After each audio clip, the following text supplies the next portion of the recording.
the invocation and Pledge of Allegiance. Our invocation will be led by Casey Roberts.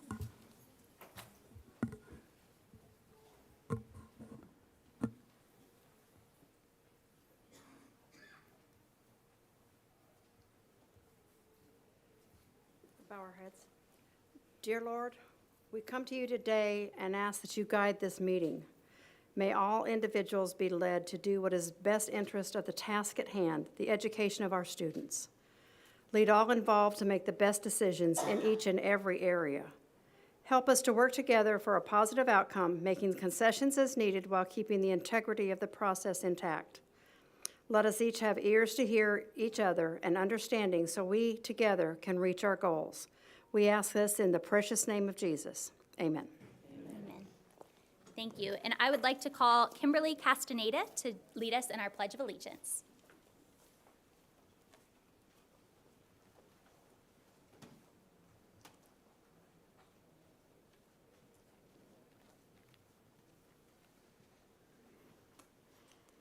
I pledge allegiance to the flag of the United States of America and to the republic for which it stands, one nation, under God, indivisible, with liberty and justice for all. You may be seated. Now you, Kimberly. How are you doing today? Good. Thank you so much for coming to lead us in the pledge. Now, I see that you go to Jesse Keene Elementary School. What grade are you in?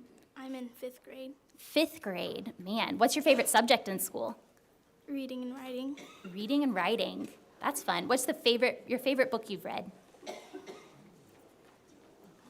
I haven't really decided.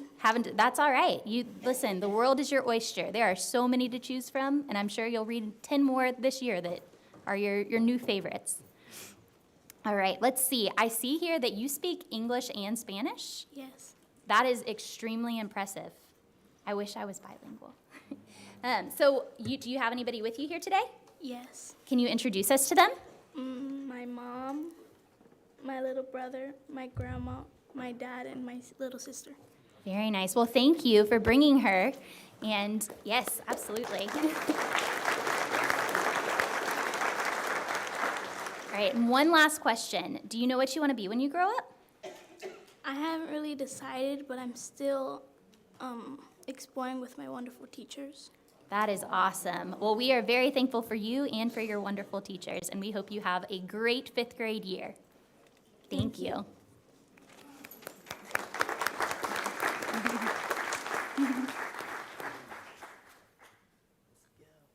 right. So we will now call this meeting to order. And our first order of business is to accept the school board agenda. Superintendent Hyde, do we have any revisions? Yes, Madam Chair, we do. Item F1, new administrators, there's been updated attachments. Item J2, policy updates, technical changes only, has been removed. That item will return at a subsequent future date. You'll hear more about that during the attorney's report. Item N, as in Nancy, number 1, Winter Haven Hospital Incorporated Center for Behavioral Health, ESC, has been moved to an action item because there were questions about it on the agenda. O1, out-of-state field trips, there's an updated attachment. Item Q1, the purchase of 100.32 acres for a high school, $12 million from impact fees. That item has been tabled and removed from this evening's agenda. Item R2, 2022-2023 final budget and millage rates, 2 attachments were added. Thank you, Superintendent Hyde. I'll hear a motion to accept this evening's agenda. Move approval to accept the agenda for Tuesday, September 6, 2022. Second. Ms. Cunningham and Ms. Miller, any discussion? Seeing none, all those in favor, please signify by saying aye. Aye. Any opposed? And the motion carries. Next is special recognitions. Superintendent Hyde? Yes, please. At this time, I'd like to ask School Board Member Kay Fields to step down for special recognitions.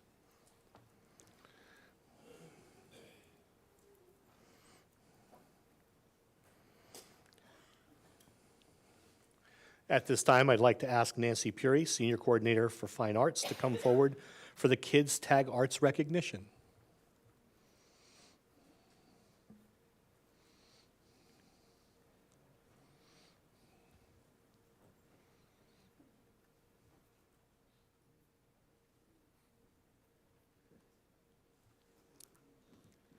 I promise it'll pick you up. Don't mess with It'll it. pick me up. Okay, don't touch it.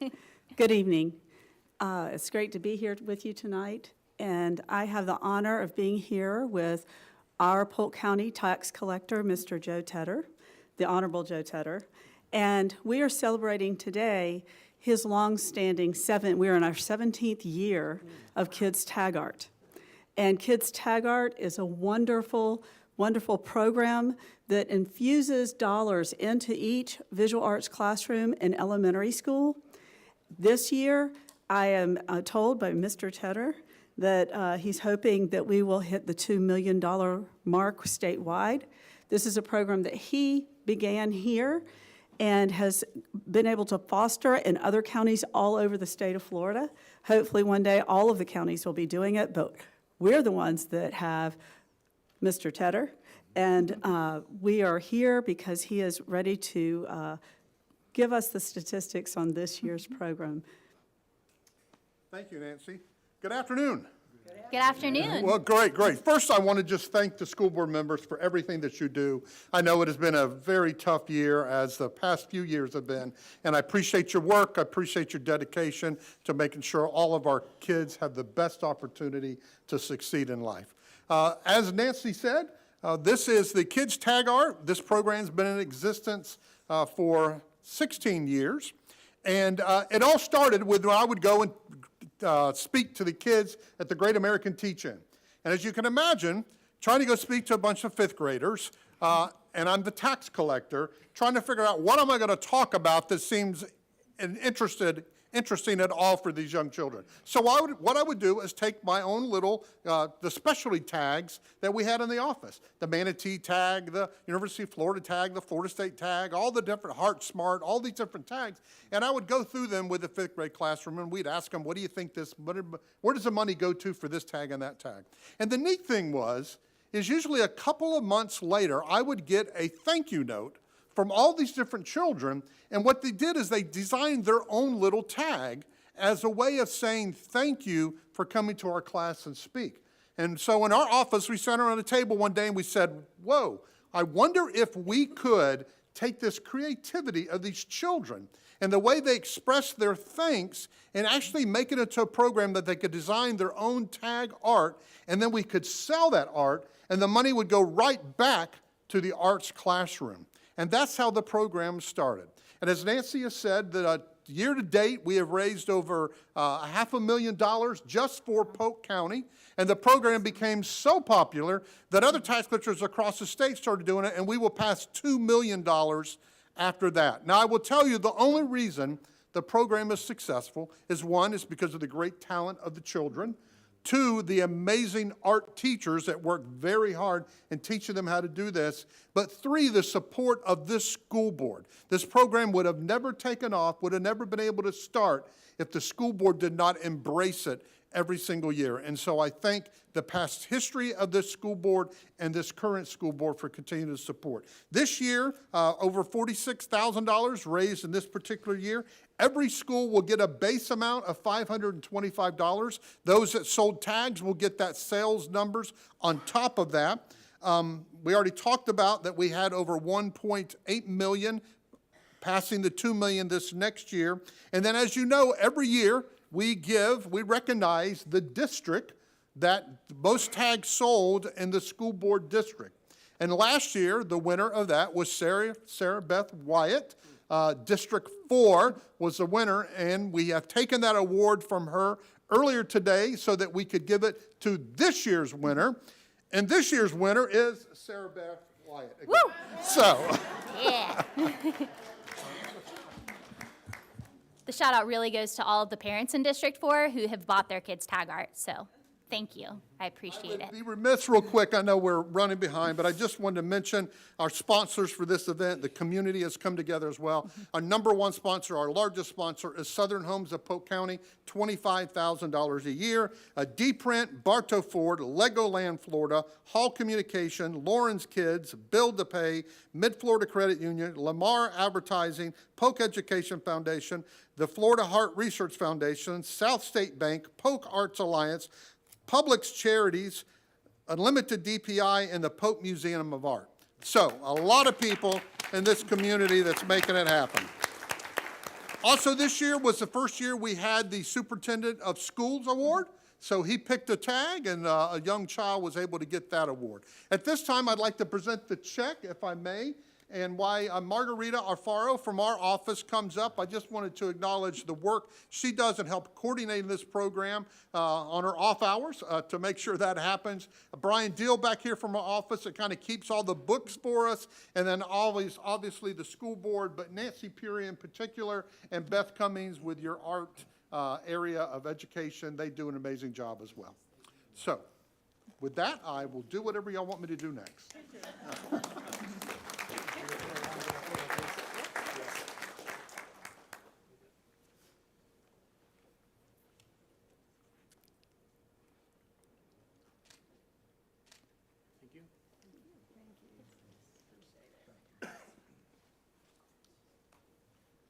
Margarita's also going to give each one of you the little coin that matches the medallion that our children get at the award ceremony at the end of each year.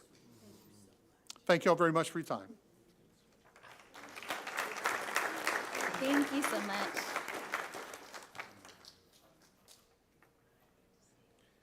And now I'd like to ask Pat Barnes, Regional Assistant Superintendent, to please come forward for the Differentiated Accountability Schools recognition. Is she being joined by Dr. Henry? Good evening, board members, Superintendent Hyde. It is with intense pride and excitement that I present to you the principals of the Differentiated Accountability Schools, who, along with their dedicated and steadfast staff and hardworking students, were able to move from DA status to earning a school grade of C from the last administration of the FSA exams. As you know, a couple years ago, we had 19 schools, and we are drastically reducing that number. This year we have 7. Last year we had 6. We really got 8, but the state's holding up on one particular individual school, but it's coming. Principals, as I call your name, if you'll come forward. Mrs. Terry Christian, Principal, Denison Middle School.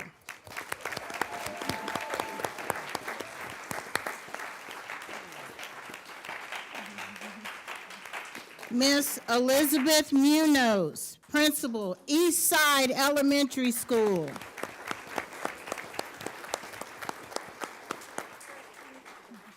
Mr. Dart Myers, Principal, Frostproof Ben Hill Griffin Elementary School.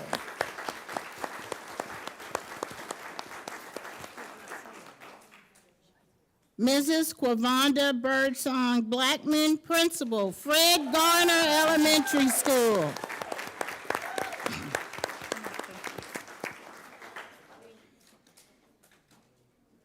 Miss Roberta Stinson, Principal, Griffin Elementary School.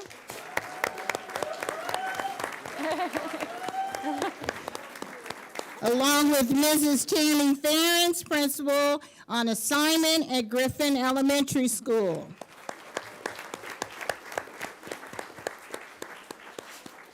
Mrs. Carol Griffin, Principal, Oscar J. Pope Elementary School.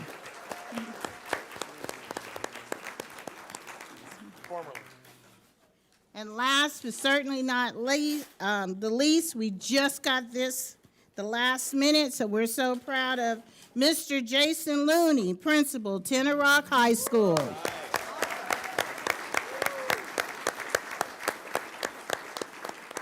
I am sure you each feel as proud of them as they each feel this evening. This is a wonderful testament to the resiliency of our students, our faculty and staff, and the leadership teams at this school. So congratulations, leaders. Yay!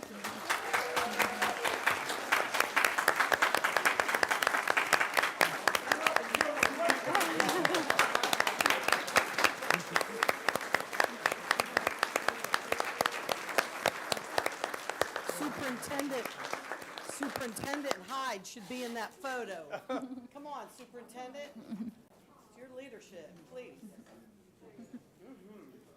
You need to be in there for sure. Yep.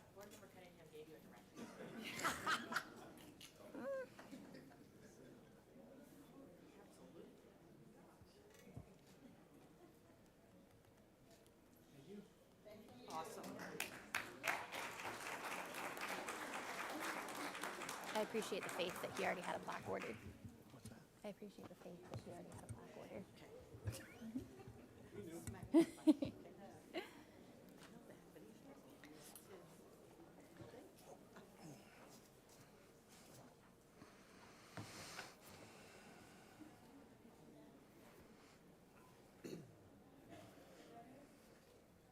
We have one more. Yes, ma'am. Finally, if Jeanette Crowley, Director for Strategic Planning and Partnerships, would please come forward for the Focus on Excellence recognition.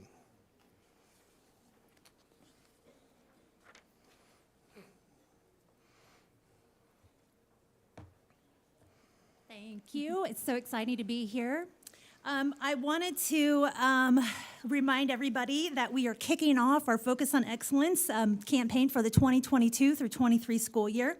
Focus on Excellence is a year-long campaign to spotlight the important contributions of all Polk County Public School employees. Each quarter, the program will accept nominations for a different group of employees, and a committee will select the winners to receive prizes from our generous sponsors, as well as attend a special appreciation luncheon. In addition to being recognized at today's school board meeting, our winners will also be highlighted on the district's social media channels, website, and internal and external newsletters. This year, we're increasing the number of our winners selected to 10 employees per quarter. Over the course of the year, we'll recognize and spotlight 40 employees. Next week, we'll host an appreciation luncheon for the winners, along with each winner's supervisor, district leadership, and program sponsors. All winners will receive a prize package valued at over $600, courtesy of our generous partners. I want to thank the following business partners who constantly support the work of our school district and who have graciously come alongside us, making this campaign successful. Chick-fil-A, IDX, formerly Image Depot Express, Mid-Florida Credit Union, Public Supermarkets, Inc., Mosaic, CPS Investment Advisors, Dixie Southern Industrial, Inc., Hand and Stone Massage and Facial Spa, Sign Gypsies, Lakeland Magic, and Rhino Smash Sauce Company. Tonight's group of honorees are employees in the following positions: clerical, paraeducator, and administrator. Winners, as I announce your name, please come forward along with your direct supervisor. Our first winner is Debbie Praw, who is a guidance secretary at Lake Region High.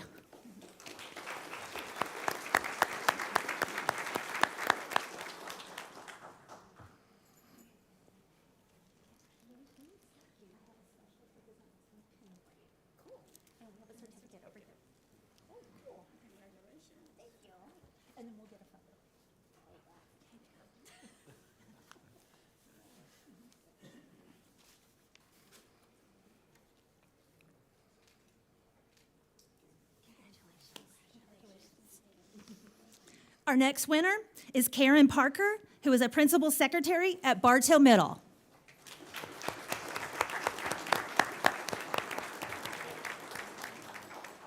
I'd like to add that in addition to their certificate tonight, they're getting a special Focus on Excellence pin as well that they can wear proudly. Congratulations.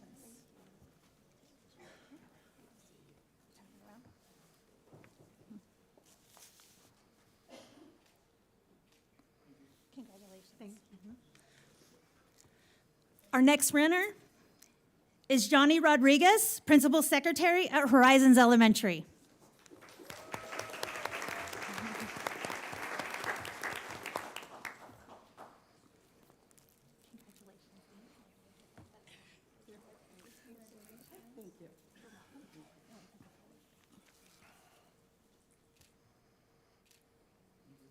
Congratulations.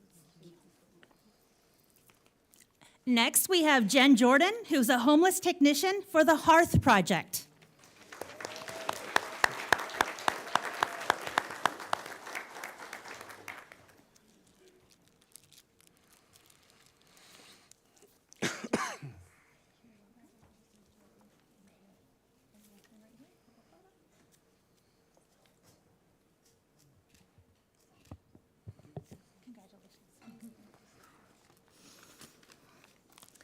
Shanika Mike, paraeducator at Bartow Middle.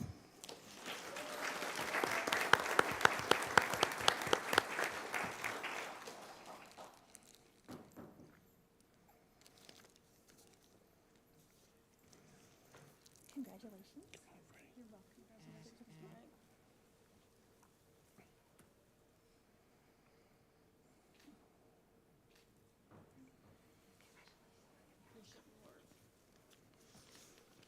Can I have Rodney White, who is an ESE paraeducator at Lewis Anna Woodbury Elementary, please come forward.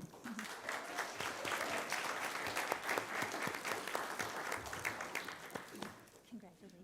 You're welcome.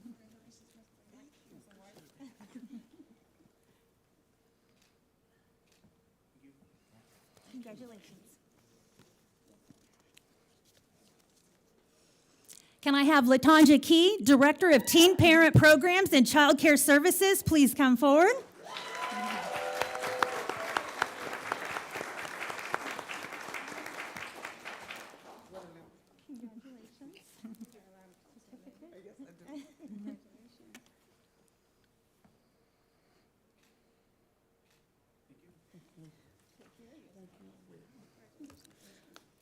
I'd like to have Dr. Shannon Gillespie, Senior Manager of Social Work Services and Bullying Prevention, to please come forward.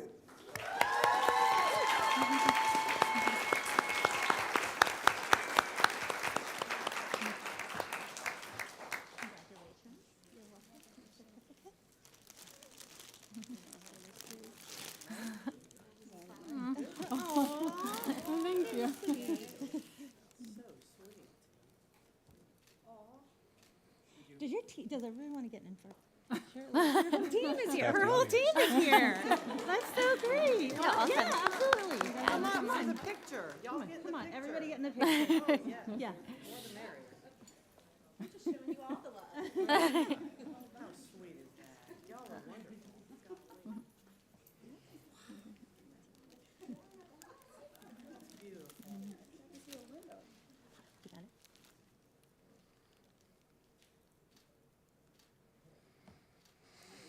Thank you. You're welcome. Thank you. Congratulations.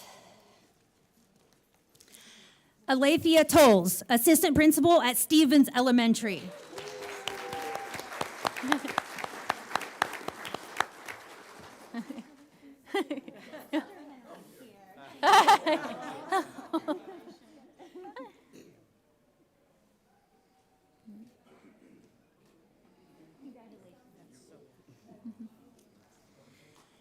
All right. And next we have Tangi Durham, Principal at Scott Lake Elementary.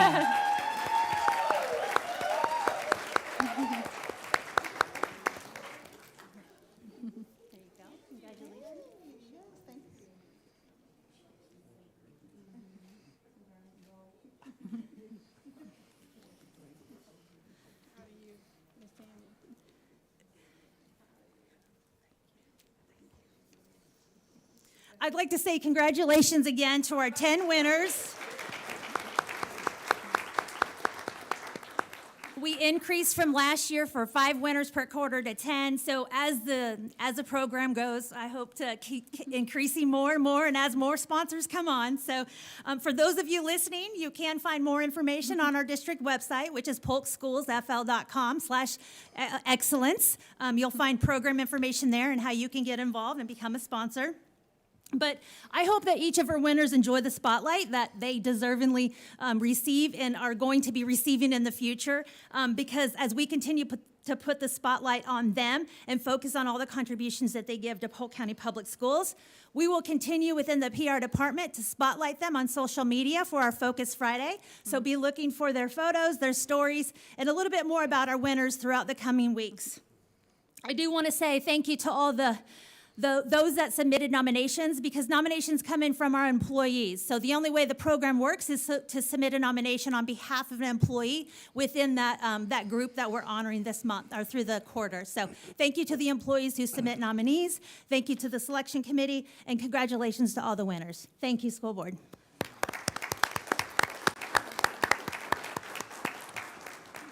Madam Chair, that concludes special recognition for this evening. Thank you, Superintendent Hyde. Next on our agenda is public comments on agenda items. However, we have none on agenda items this evening. So next will be approval of our minutes. The first set of minutes is for August 16th, 2022's school board meeting. And I will hear a motion for approval. So moved. Second? I believe that was Dr. Allen and Ms. Cunningham. Any discussion? All those in favor, please signify by saying aye. Aye. Any opposed? And the motion carries. The next set of minutes will be for the August 16th, 2022 work session. And I'll hear a motion for approval. So moved. Second. Ms. Fields and Ms. Miller. Any discussion? Seeing none, all those in favor, please signify by saying aye. Aye. Any opposed? And the motion carries. Next will be approval of our consent agenda for September 6, 2022. I'll hear a motion. Move approval? Second. Ms. Cunningham and Dr. Allen. Any discussion? Seeing none, all those in favor, please signify by saying aye. Aye. Any opposed? And the motion carries. Superintendent Hyde, would you like to introduce any of our new administrators? I would. Administrators, if your name is called, please feel free to come forward, say a few words. And if you're joined by family, friends, or loved ones, please make sure you acknowledge their presence and point them out to us. We'll start with Jonna Bryant, school-based coach at Snively Elementary School, has now been promoted to assistant principal at Snively Elementary.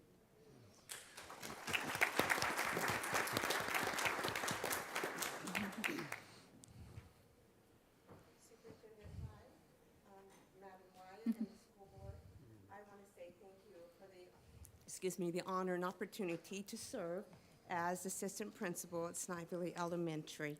I am so grateful for my family and all their encouragement. I am also very grateful for the partnership with Polk County and USF, because it helped me get through the program and helped me grow as a leader. I had phenomenal professors, and I had great encouragement from Polk County. Also, I want to say thank you to all the leaders in Polk County who have helped push me and train me, like Ms. Roseborough, Ms. Munoz, and Mr. Johnson. So I will work my best and do my best to continue the excellent traditions at Snively of student growth and achievement for our students. Thank you. Congratulations. Oh, sorry. And my husband is here to support me.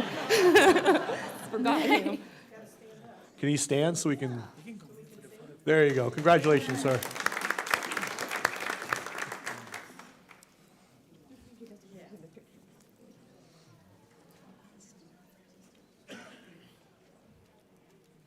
This board wants their pictures. There's no reluctant spouses or loved ones here.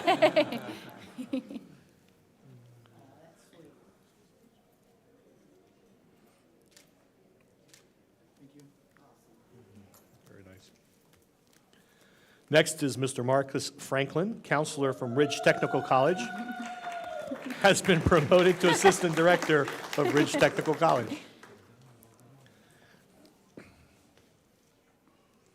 Well, I am very thankful and honored to be in your presence tonight.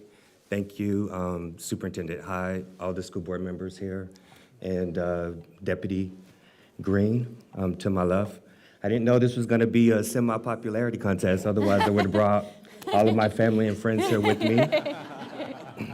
So thank you all for coming tonight, my colleagues, and then Mr. Garrison, thank you for the opportunity.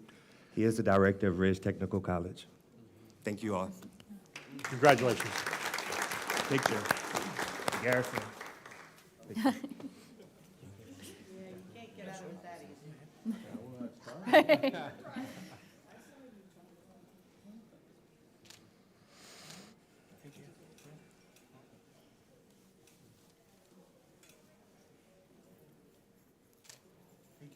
Thank you.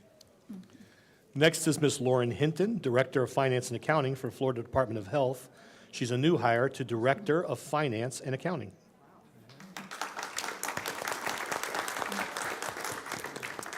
Good evening, everyone. Now, I was warned I'd be standing. I wasn't warned I'd be talking.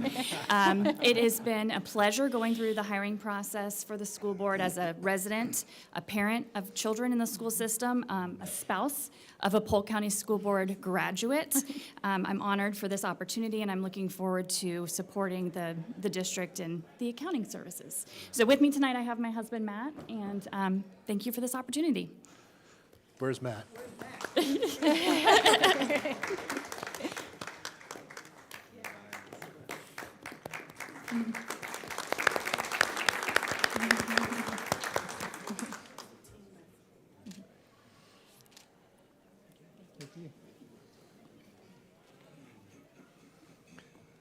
Next administrator is Alain Nunez, Senior Budget Management Analyst for Polk County Commissioner's Office. He's a new hire to Senior Director of Finance and Accounting.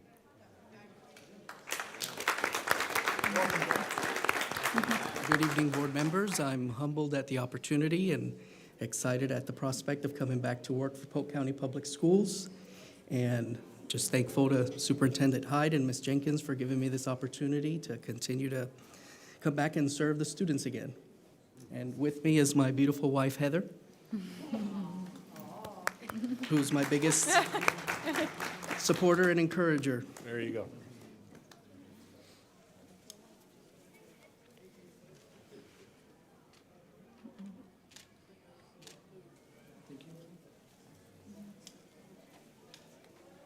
And the last new administrator for this evening is Ms. Tiffany Ward, the academic coach from Orange County Public Schools. She's a new hire into an assistant principal's job at Jesse Keene Elementary.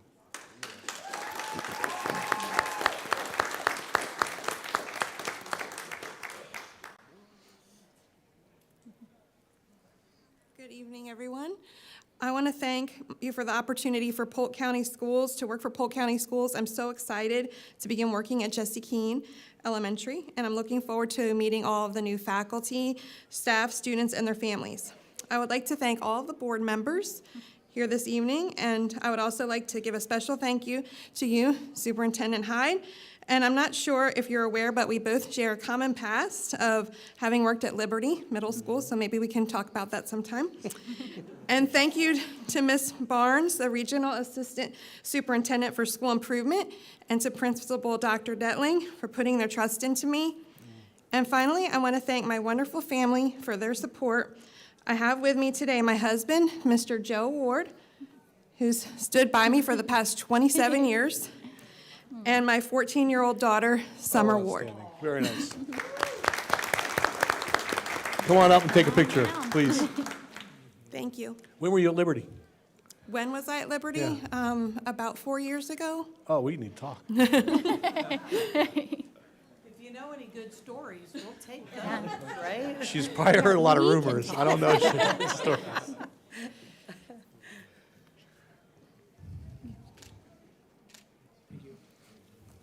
Congratulations. Thank you. Thank you. We have several administrative moves. Ashore Gibson, teacher interventionist at Philip O'Brien Elementary School, has been promoted to acting assistant principal at Inwood Elementary. Christine Harrison, school-based coach at Valley View Elementary, has been promoted to acting assistant principal at Lewis Elementary. Allison Jackson, assistant principal 2, 10-month at Tenor Rock High School, has been promoted to assistant principal 2, 11-month at Tenor Rock High. Heather Powers, assistant principal 2, 10-month, Citrus Ridge, has been promoted to assistant principal 2, 11-month at Citrus Ridge.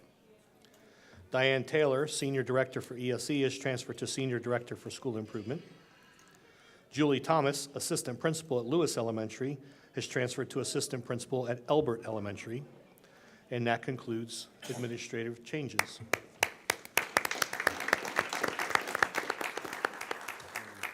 Thank you, Superintendent Hyde. And I just want to give a special thank you to the families from the board, because we know that we take your spouses and your loved ones away quite a bit. So we appreciate you letting them come in and play with us and help our students. Next on our agenda is our action items. So the first will be Q1, which is now Winter Haven Hospital Incorporated, DBA Center for Behavioral Health. And this is the ESE amendment in the amount of $1,425,000. I'll seek a motion. Move approval. Second. Ms. Fields and Ms. Miller, any discussion? And Superintendent Hyde, Ms. Castle answered my question. Perfect. If we want, Ms. Castles, if you would, just for the record, since there was a question earlier, if you would come up and clarify, please. Just again, for a matter of transparency and for the record. Thank you.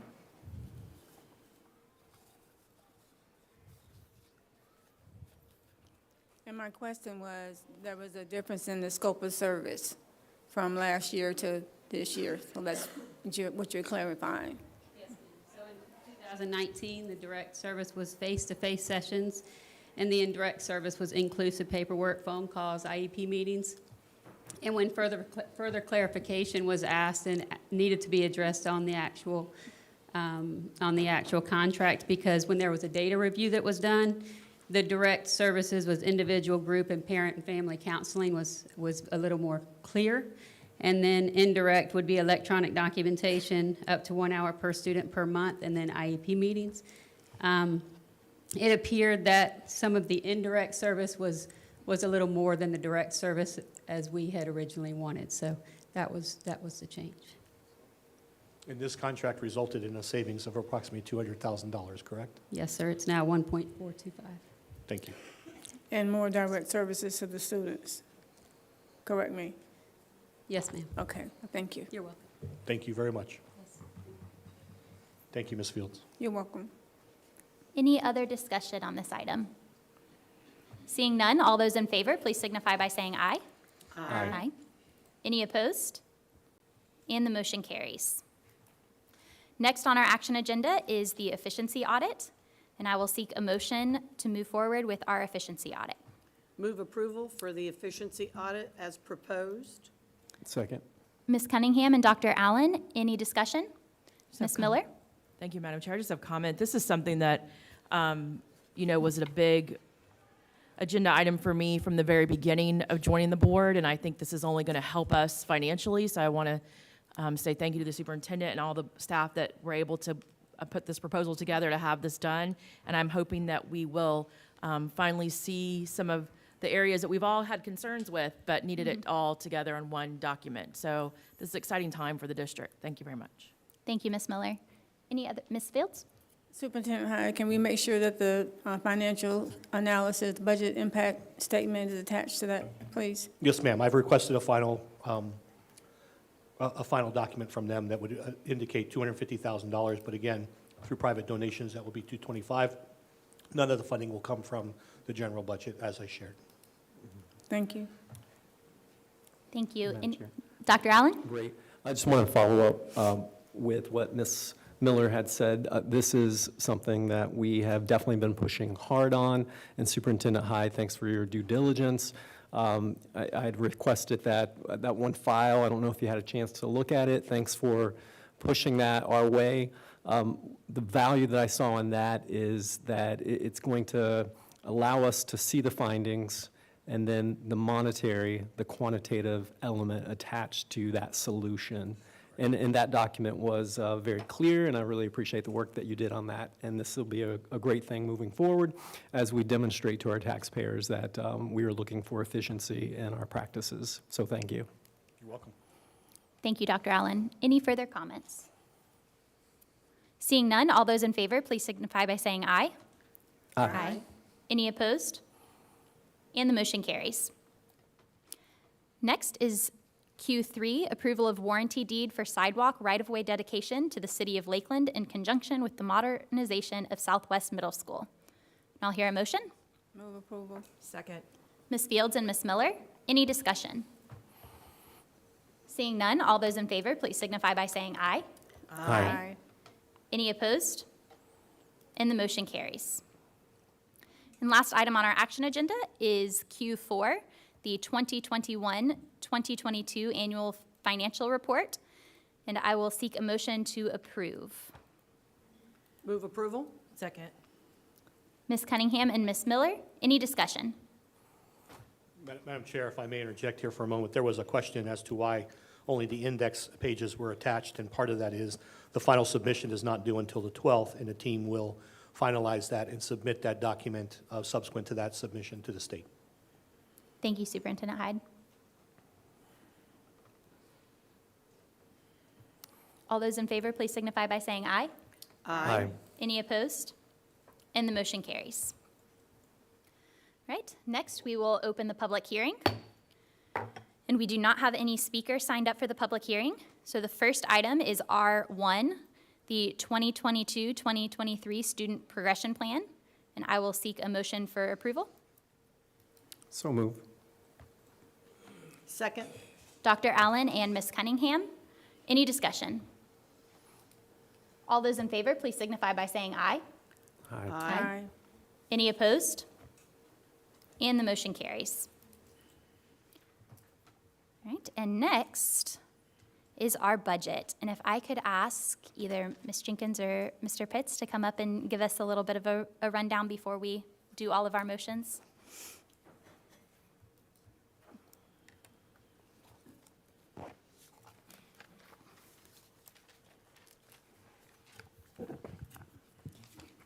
Good evening. Good evening.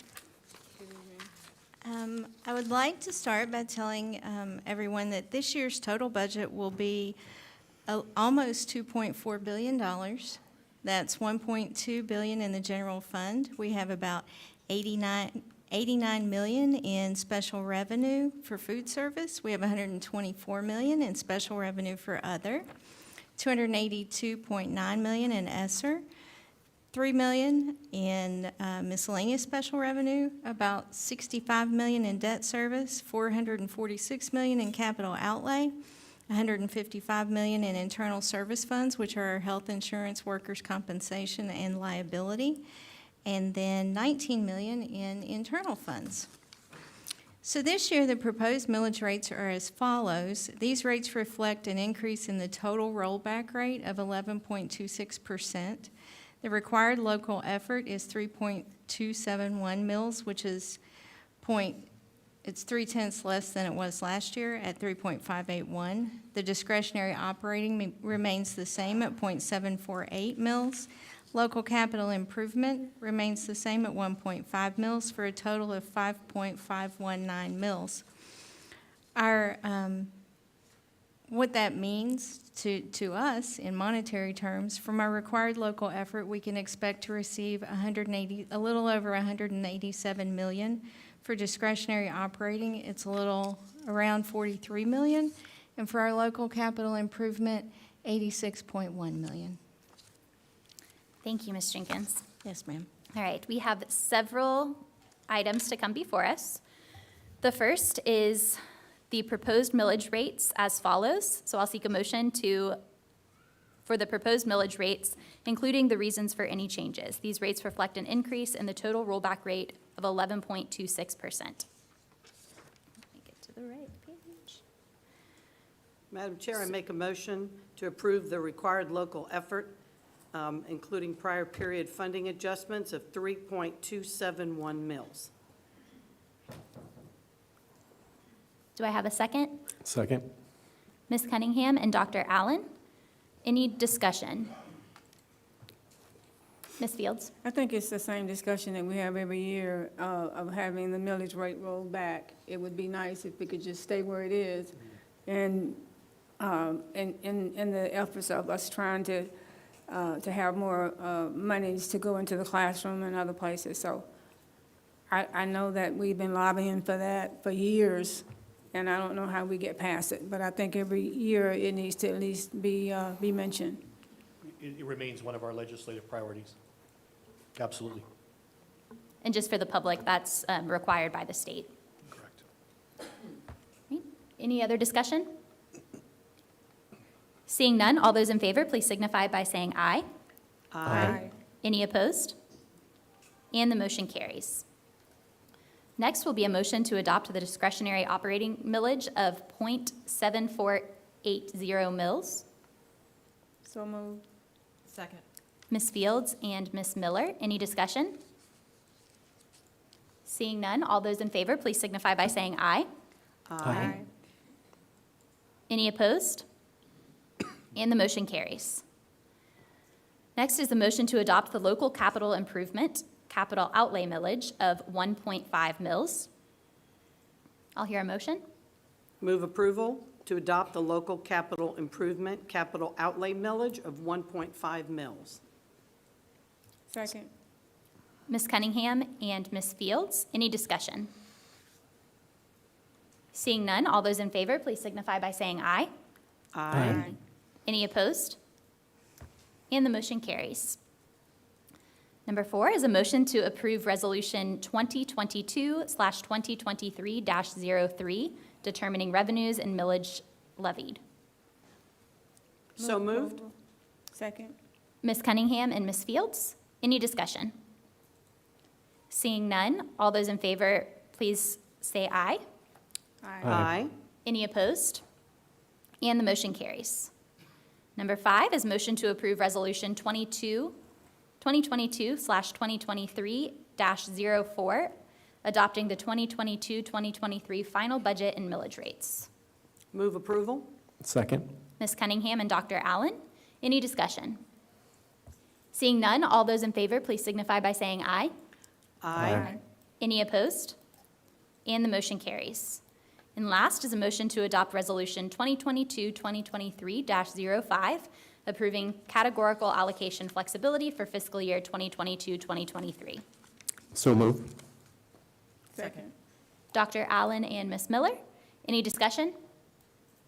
Seeing none, all those in favor, please signify by saying aye. Aye. Any opposed? And the motion carries. And I believe that is all of our motions for the budget. We will end this public hearing and reconvene the school board meeting. And next is our superintendent's report. Yes, ma'am, Madam Chair. Several items this evening. The next work session will be held on September 20th, 2022. The work session will begin at 9 a.m. Work session will be held here at Jim Miles Professional Development Center, located at 4270 Wallace Road in Lakeland. However, just to apprise the board and our community, we will be returning back to the Bartow location. They have finalized installation of all the equipment. They're finalizing the testing. There will be several dates and times that are provided to the board to invite you to come out to be trained on the devices, so that you're familiar with how to access your laptops, for example, will no longer be immediately in front of you. They'll actually be in the network station, and they'll be networked into the screen before you. And so there's some new technology that's been included, so we'll need to provide a training on that before we return completely to that location. Additionally, I know board members have asked about about several of the superhero figures that are out amongst a crowd in here with the cabinet and myself. So very pleased to share, and Dr. Allen was a volunteer at this event.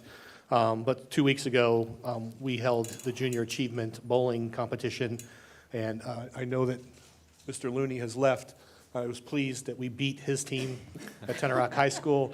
I don't know what that means, that cabinet's a bunch of good bowlers, but several of us, we had a great time. Miss Winchester, Mr. Cochran, Mr. Pitts, Mr. McNaughton, Miss Winchester, and myself. But it was a great event. They'd had to reschedule it several times, so I was glad we were able to participate. And so that's what they had a superhero theme. So the trophies issued to us this year were superheroes. And so you see several of them out here in the audience. So congratulations to my team that carried the day, because it definitely wasn't because of my score, that's for sure. Thank you, Madam Chair. That concludes the superintendent's report. Thank you, Superintendent Hyde, and I hope the trophies will be at every board meeting, because they really are nice decorations. And next will be our attorney's report.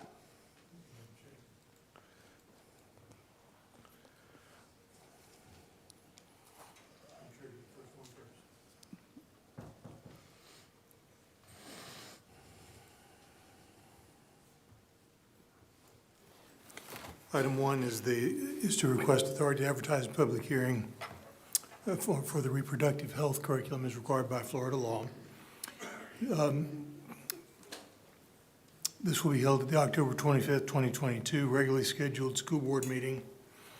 And the statute reads, all instructional materials as defined in section 1006.292, which are used to teach reproductive health or any disease, including HIV/AIDS and symptoms, development, and treatment, as part of the courses referenced in subsection 3, must be annually approved by a district school board in an open, noticed public meeting. Thank you, Mr. Bridges. I'll hear a motion to approve the advertisement of a public meeting on October 25th, 2022 at the regularly scheduled school board meeting for reproductive health curriculum. Second. Ms. Fields and Ms. Miller, any discussion? Seeing none, all those in favor, please signify by saying aye. Aye. Aye. Any opposed? And the motion carries. Thank you, Madam Chair. Second item, recommend approval of proposed attorney-client engagement agreement with Barron and Budd PC, Panish, Shea, and Boyle LLP, Walkup, Melodia, Kelly, and Schoenberger PC, Wagstaff and Cartmill LLP, Beasley, Allen, Crow, Methvin, Portis, and Miles PC, Goza, Honold LLC, and Curtin McConkey, P.C., to provide legal services in connection with the pursuit of claims for damages associated with Juul and electronic cigarettes in litigation on a contingency fee basis. There will be no cost to the district beyond the specified agreed contingency fee in the event of a successful recovery from the defendants. And I've provided the language for a motion. Motion to approve the proposed attorney-client engagement agreement to provide legal services in connection with the pursuit of claims for damages associated with Juul and electronic cigarettes in litigation. So moved. Second? Ms. Fields and Ms. Cunningham, any discussion? Seeing none, all those in favor, please signify by saying aye. Aye. Any opposed? And the motion carries.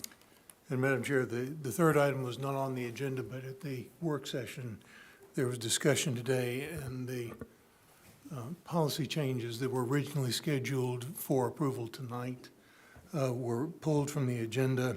We'll need to re-advertise that for public hearing, and I would propose to do that at the October school board meeting. And with your authority, I'll arrange to get that public notice published. Thank you, Mr. Bridges. I'll hear a motion to advertise an attorney-client privilege session at our October 25th, 2022 meeting day. Is that Move correct? approval? Second. Ms. Cunningham and Dr. Allen, any discussion? Seeing none, all those in favor, please signify by saying aye. Aye. Any opposed? And the motion carries. Well, and thank you for that one, but because I did need that, but I also need authority to advertise for the policies that were I originally on apologize. today's agenda, but we'll have a public meeting I public hearing at the apologize. next meeting. No, I needed that one too, so. So I will also hear a motion for the policies for a policy hearing for the October 25th, 2022 regular board meeting. So moved. Second. Ms. Fields and Dr. Allen, any discussion? Seeing none, all those in favor, please signify by saying aye. Aye. Any opposed? And the motion carries. Thank you so Are much. we all covered now? All right. Yes, ma'am. Thank you, Mr. Bridges. All right, and we will now move on to board members' reports, and we'll start with Dr. Allen. Great, thank you. I was hoping to get a little clarification on why the superintendent chose Ironman as his trophy, but I'm hoping we'll figure that out, and he'll share that with us later on. But I do want to say. I thought that was Ant-Man. Nice. So yeah, thank you for jumping in and demonstrating your bowling skills. And by the way, you know, we now have bowling as an option for sports within Polk County, which is a great thing as well. And you know, I mean, this was true competition. I mean, Publix was there, Saddle Creek was there. And we, as the district, Polk County School Board, we stepped away as the kingpins. So thank y'all for representing so well, Miss Winchester. Well done, thank y'all.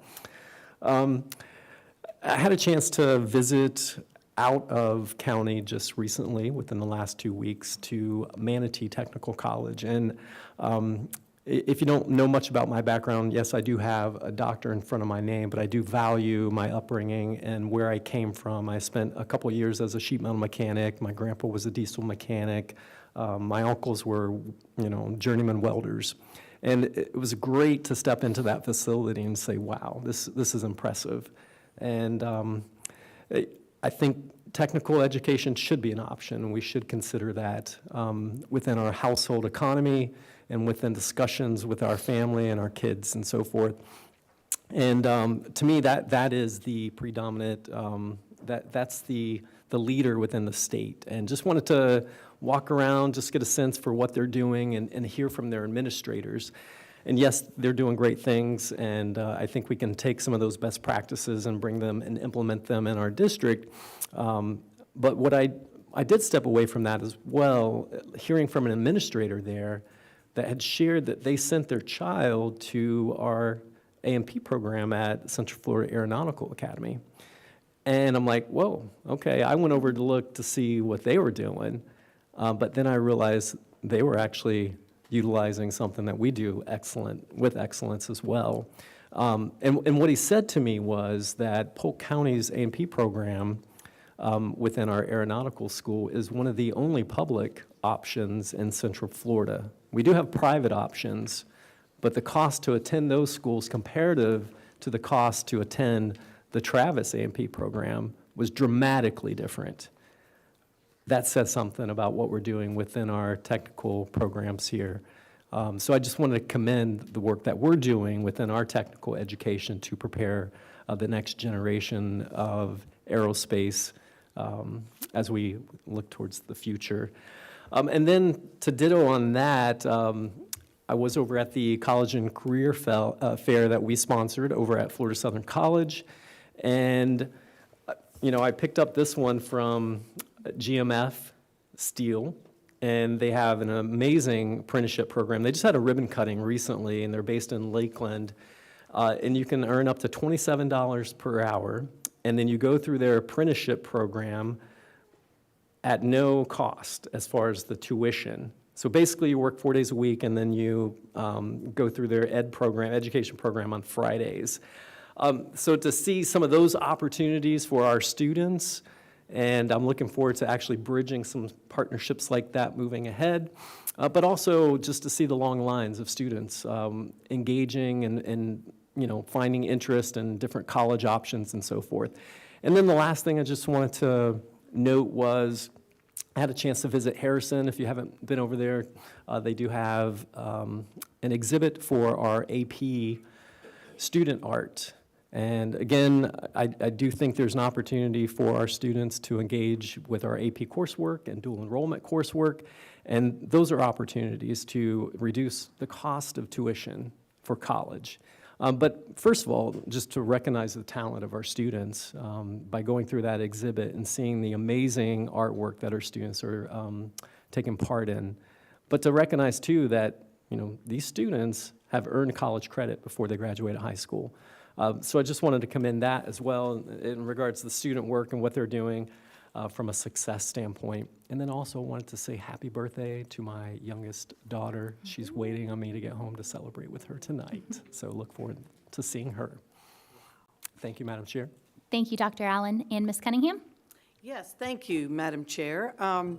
We had a very wonderful work session today. At the very end of the work session, unfortunately it was at the end, our superintendent took the time to do a year-in review of what has taken place in our school systems and a lot of the changes and improvements that have been made only in the last 12 months since he's been here. Well, 12 plus a skosh, right? And it was amazing. If any of you get the chance to view our work session online, I would encourage you to do so. There were so many things that are in the works and have been accomplished and are working towards accomplishment, and he hurried through them because we had limited time before we needed to start our board meeting. But I just want to say publicly in a board meeting, thank you, Superintendent Hyde, for the incredible work that you do. Thank you for the incredible team that you have put in place to lead our Polk County Public Schools. Thank you to our staff, our teachers, our bus drivers. I mean, just the fact that we were able to negotiate 3 contracts, essentially here at the very beginning of school. Been on the board 18 years. I don't remember us doing that. And the list goes on and on. And, they used to say to me, ask me and our PEA partners, put your money where your mouth is. Well, guess what? We're starting to do that. And that really makes me feel good. Not that it's the biggest raise anyone's ever had or will have, but you know what? We have to start somewhere. And folks, we did start somewhere. And we're going to continue to move that forward because there's nothing more important than recognizing the people that work for us and give so much of their time and talent. So once again, thank you for allowing your team, our team, to negotiate those contracts so that people going in know where they stand and can plan for their year and their future going forward. And there's so many things that I could list out, but I won't in the essence of time. But if you have a chance and you can view that work session towards the last hour or so, it's somewhere in there. I don't know what number. I probably should have asked Jason and the team, but nevertheless, it would be well worth your time to hear all the things that Superintendent Hyde listed as accomplishments in 12 months or less. So again, it's just a public thank you. You've worked very hard. Your family needs to be commended. Patty, your son Freddie, your mom. I mean, when you give so much of your precious time to us, it's obvious that, you know, they are sacrificing to allow you to do that, and that means a lot as well. So blessings to you and your family, and thank you, sir, for all that you have done thus far. That concludes my report, Madam Chair. Thank you, Ms. Cunningham. Ms. Miller? I just have two quick things. First of all, today in the work session, you saw the community of Lake Gibson really support that school. And if you've not been to Lake Gibson or you're not from that community, I'm lucky enough to have two schools that are really supported by the communities that they're a part of. I can tell you Lake Gibson, there's probably 40 staff members who've graduated from that school who returned to their high school to work there because of the environment that's there. Their whole entire administrative team are graduates of that school. So I want to say, you know, that's what we do here in Polk County. It is about culture. It is about building those families, and Lake Gibson definitely shows that. And they did today with that $75,000 contribution from the community for their field naming. So I want to recognize that family, the Gunder family, for giving us that opportunity. At Auburndale, which is another very big community-supported school, we had two students, Leilani Lugo and Megan Knowles, who are two of 62,000 students from across the country to earn academic honors from the College Board's national recognition programs. These national recognition programs grant underrepresented students with academic honors that can be included on their college and scholarship applications, and they connect students with universities across the country. Colleges and scholarship programs use these honors to identify students from underrepresented groups, and this is one more way that we're helping send kids to college that are choosing that path. So I'm very proud of Auburndale High School and the two students from there. Thank you, Madam Chair. Thank you, Ms. Miller. And Ms. Fields?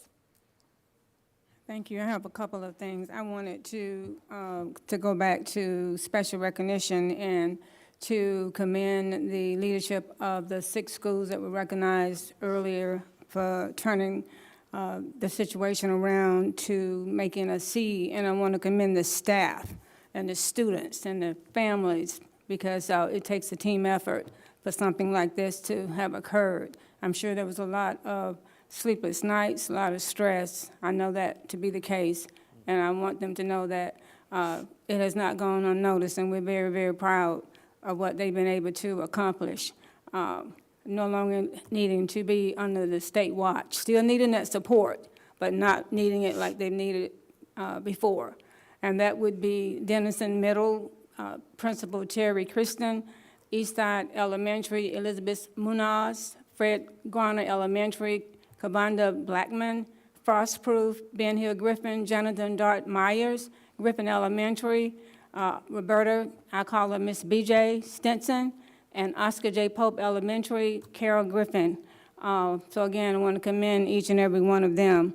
And Griffin Elementary is in my school district, and they were on the verge of closure. So for them to be able to turn that school around was amazing. And we had a celebration recently at the Well downtown, and Superintendent Hyde was in attendance, and the excitement in the room and the pride that they had was just amazing to witness, that they were able to celebrate what they've been able to work so hard to accomplish, and the sponsors that made sure that there was no expense to them. And it was a very well put together event for the evening. So I wanted to commend all the folks that were involved in helping to get that together. And Khalil Carswell, one of our community liaisons, was very instrumental in making sure that everything was put together for that event. And then Kathleen High School, we're back on it. We're doing our community leaders meeting. We had our first meeting last week, and we had a great attendance and new faces and new folks wanting to come in. A lot of the alumni coming in wanting to be involved and make a difference in that school. So we're very excited about what we're going to be able to see this school year. And that ends my report. Thank you, Ms. Fields. And just very quickly, I want to give a shout out because the Celebrity Lip Sync Battle is coming up. And for those of you that don't know, this is Winter Haven Public Education Partnership's annual fundraiser. I am really excited to announce that we can officially unveil our contestants. And so one of them is our very own Lake Region High School principal, Miss Amy Hardy, who has jumped into the Winter Haven community feet first and no looking back. So it is, our contestants are Amy Hardy, Chris Newman Lake, John Lane, Jacob Burton, Hap Hazelwood, and Julie Adams. So that will be on November 10th. The good news is the next day is Veterans Day, so you can come out and party and have a great time, and you don't even have to go to work tomorrow. And one of our favorite judges will be our very own Superintendent Hyde. So tickets are only $30. It all goes to support public education in Winter Haven. You only have 2 more meetings of me giving these announcements, so just want to make sure all of you are ready to come have some fun with us. So now we will move on to our public comments section. So these are for items not included on this evening's agenda. Just as before, or just as you would have in earlier sections, to register to speak, community members must fill out a speaker card in the lobby prior to the meeting. All speakers will be given 3 minutes. The clock will give you a warning sound when you have 1 minute left and when you have 30 seconds left. Please note that although the board encourages community participation, no immediate action will be taken on items presented during this public comment portion of the meeting. If follow-up board action is required, then the matter may be placed on the agenda at a subsequent meeting in accordance with school board policy. Before we begin, I have asked Deputy Vaughn to help me point out where the on-deck area is. So if you are on deck, you will come and stand in this nice red box. He's our favorite model, so thank you, Deputy Vaughn. So our first speaker will be Victor Chandler, and on deck will be Ontavio Hernandez.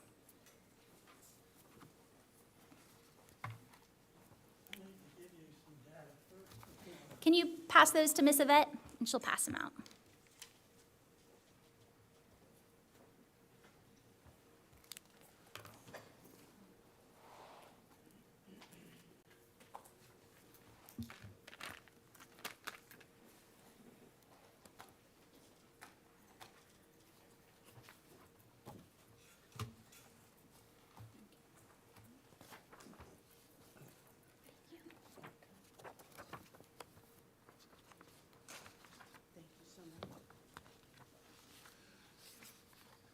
I'm requesting that you change your negotiation to teachers to one based on increase in the salary schedule and costs from the previous year. Now, you may wonder why this is necessary. View the first sheet. Both teachers and senior management were reported to receive the same exact total 9% raise during the 4-year period. All 208 steps of the management salary schedule increased by a minimum 9.2%, over $3,000. None of the steps of the teacher salary schedule increased even close to 9%. Some even decreased. The beginning teacher salary increased 2.1%, or $450. And the pay for teacher with 16 years experience decreased 12.1%, or over $4,000. The second sheet covers from 1976 to last year. Teachers reportedly received a greater raise than administrators. The salary schedule of teachers had a massive loss of inflation to over $330,000, while all senior management positions had a gain. Adjusted for inflation, a teacher with 16 years experience last year was paid almost $19,000 less than a teacher with the same experience in 1976. Last year, the deputy superintendent, adjusted for inflation, was paid over $40,000 more than the deputy superintendent in 1976. Equating raises that are not equivalent is legally highly questionable. The third sheet illustrates the method I'm requesting you use for negotiating teacher contracts. It assumes from 1976 to 2022, both teachers and senior management were given a cost of living adjustment in their salary schedules. Every step of the teacher salary schedule and senior management salary schedules would have increased by 410%.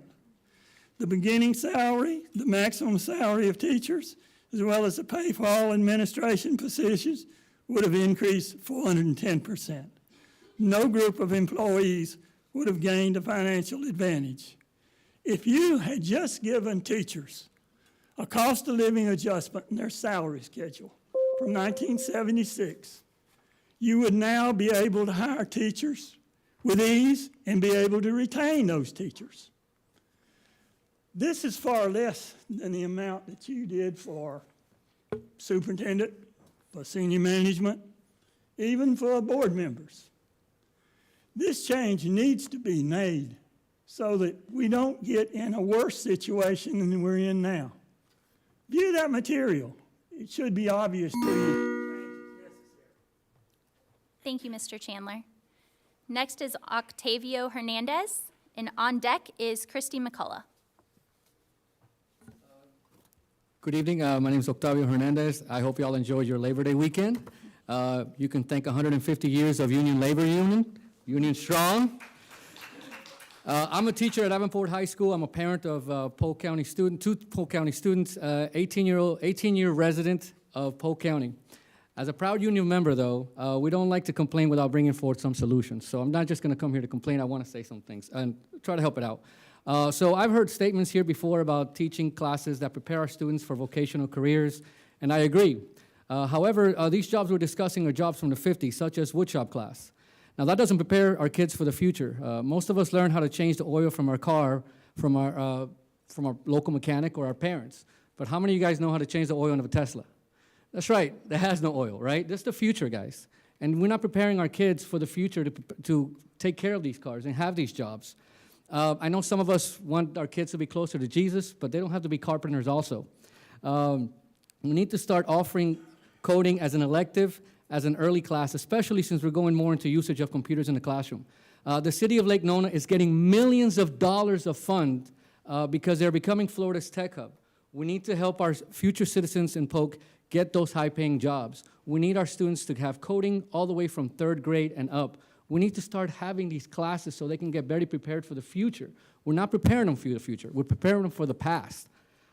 Second, we have a lot of my students come to me, and they cry and they complain because their lunch is not long enough. 22-minute lunches, ladies and gentlemen. You try to get up, go to class, go to the lunchroom, pick up your lunch, and sit down, eat in less than 7 minutes, and then go back to class. We need to have longer classes, longer lunches for them so they can learn social skills. They've lost 3 years, guys. 3 years that none of us had, that none of us have experienced. 3 years of living behind a screen and getting to know our friends, talking, not learning how to be face-to-face. Most of us met our friends in our backyards, playing football, in our school. These kids don't know how to do that. We need to have longer lunches so they can get to know how to have social skills. They don't have that. We need to let them learn how to just relax and eat and enjoy social environment with each other, not just behind a screen. And then the last thing, today our school lost our AC for 2 hours. Now, I know a lot of you guys think that that's not a very big deal, but in California, they're having rolling blackouts already, and that's due to a water shortage. Now, I know you don't think it matters here, but when they start moving here, it's going to be our problem also. And Florida relies heavily on gas for their electricity. Gas relies on fracking, which relies heavily on water. We need to start already find a way to conserve our water so we can save our sports. Because I hate to have this next year where we can't have our sports because there's no water to water the grass so they can play football. Imagine Lake County with no... Thank you. Christy McCullough? Thank you. Tandy Braid? Tandy Braid? All right, Justin Sharpless? And on deck is Shayna Fox.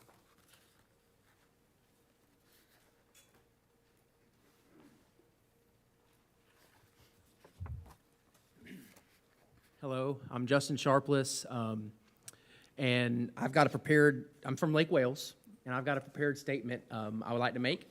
and then I've got a little bit of talking from the hip. Hello, my name is Justin Sharpless, and I'm the Polk County School Board Member-elect for District 6. First, I wanted to publicly thank School Board Member Lynn Wilson for his service to District 6 and Polk County Public Schools over the past 8 years.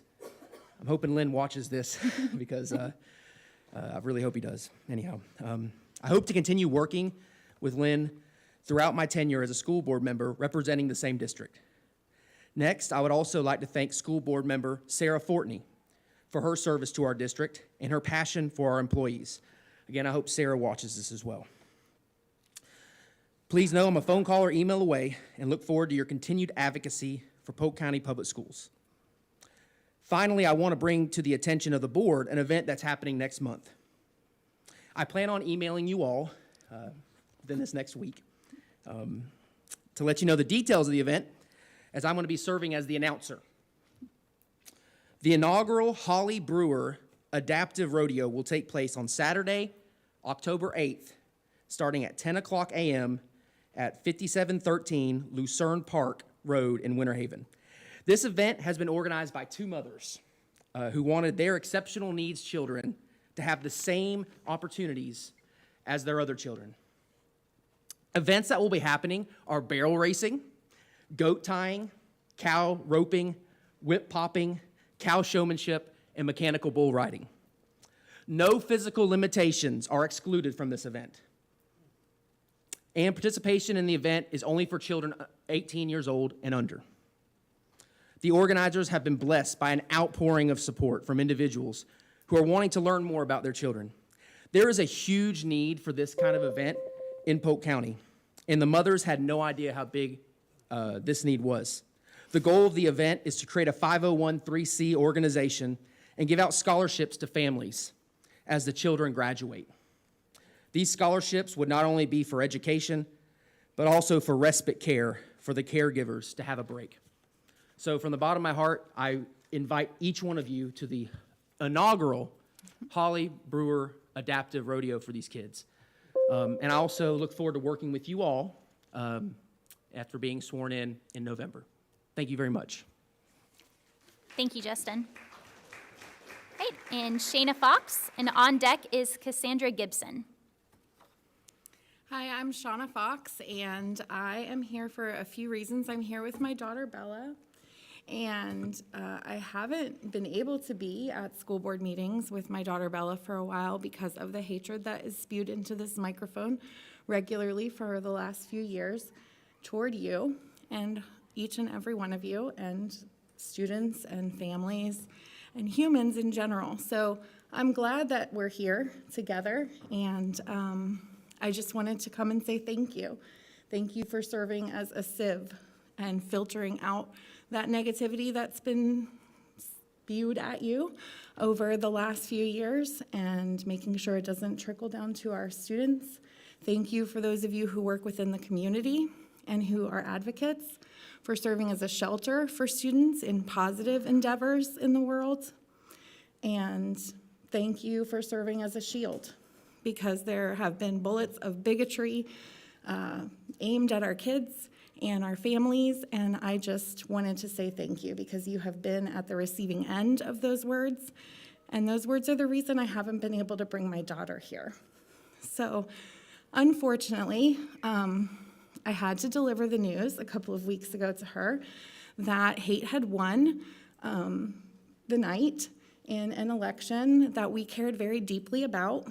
And it was a hard lesson for me to have to teach her, but now the cat is out of the bag, and I can bring her here and she can see, you know, what this looks like, and hopefully she won't have to witness so much of the negativity. But I'm also here. I have a sign that I left back there that says love endures, and then on the other side it says we the people are here to stay. Because although it appeared that hatred had been victorious in at least one of the races for school board, we're here to say that love will endure. We're not going anywhere. We're citizens and patriots and humans just like everyone else, and we are going to be here.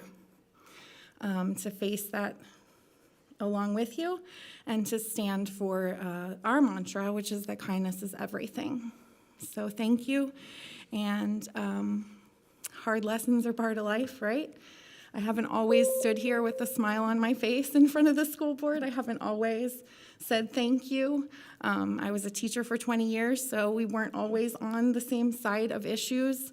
But the turn that it's taken here in the last few years has been disheartening because it's gone from, justified anger, I would call it, as a teacher, to something on a whole nother level. So here's hoping for a turn for the positive. Thank you so much. Thank you, Ms. Fox. Cassandra Gibson, and on deck is Sarah Calamunchi. Hello, I too would like to thank Superintendent Hyde for the very first time in 21 years here in Polk County. I started the year with a contract. Thank you. The only difference is him, so I know you guys all worked very hard and I appreciate it greatly. But there was one different factor, and I think that you deserve a whole lot of praise, sir. You really do. I would also like to say that this school board race was one of the hardest that any of you have all gone through. Congratulations on winning. We will endure through November with Lisa. And as far as Sarah Fortney, I would like to publicly say that I don't think a school board member ever worked harder than she did. And I want her and everyone in this room to know that I am grateful for her years of service. She ran a campaign on honesty and love and fairness, and we owe her all a great debt of gratitude. So Sarah, if you're watching, if you're hearing me, thank you very much. You were a good school board member, and your legacy will endure. Thank you, guys. Thank you, Ms. Gibson.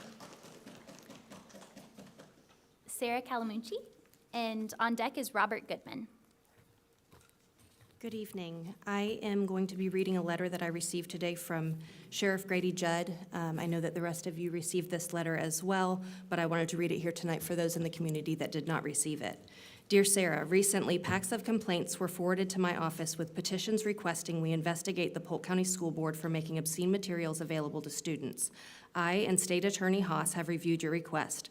We agree many excerpts from the various books are vile, odious, and abhorrent. If these adjectives don't adequately explain the text, some passages are just filthy and nasty.